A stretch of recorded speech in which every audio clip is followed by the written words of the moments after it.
Ing inin ni. Unsa naman ning naong nako mura naman kog bagong gawa sa presyo. Ngotana ta diri kini nagluto mga higala.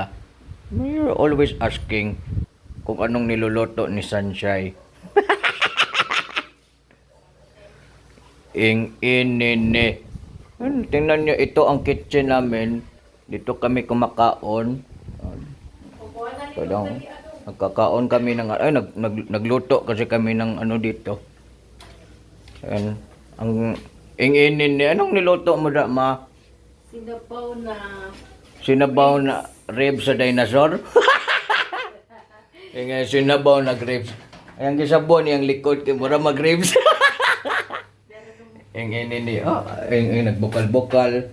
Maning kusina diri mo ni siya ang kasi tawagan ni pork ribs. Nagpabukal kami ng pork ribs. Barato ra kilo kay puro ra man pud bukog. Ing inin ni sumone luto mi dire nga pila ka minutes na lutoon dili ang sabaw ay mulikod.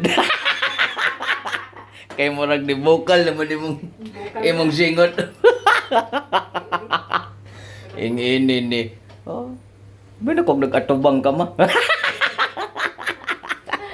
Ing inin ang likod ug atubangan mamaor. Nagluto mi ron. Ano sa may masulti ni mo sa imong giluto ron? Ano sa may sangkap? Ing-ini ni kibasig mangutana sila unsa sangkap. Ribs sa baboy. Ing-ini gilaga dan gipabukalan kay para mohumok. Tapos unsa pay gipabukalan nga na?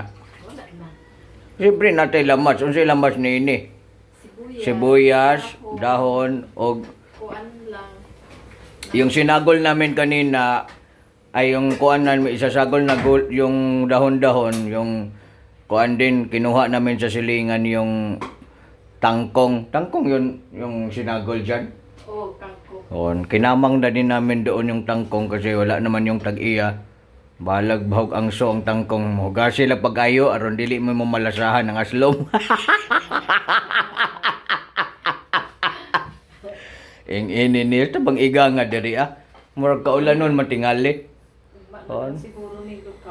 Ugma na lang yan, nagluto kasi ako ng manok. Manok nga puro mantika. Bidli na kayo, kanang matulog, gani ka, murag amigason kag apil, kay tungod ang mohang gipangkaon, puro na lang mantika, ang inin ni. I am just wanted to tell you na huwag niyong kalimutan magkatawa kayo. Kasi everyday kayo tumatawa, bumabata, kay mawala yung pimples niyo. Tingnan yung iba, ang dagway, mura pimples kita buwag naong.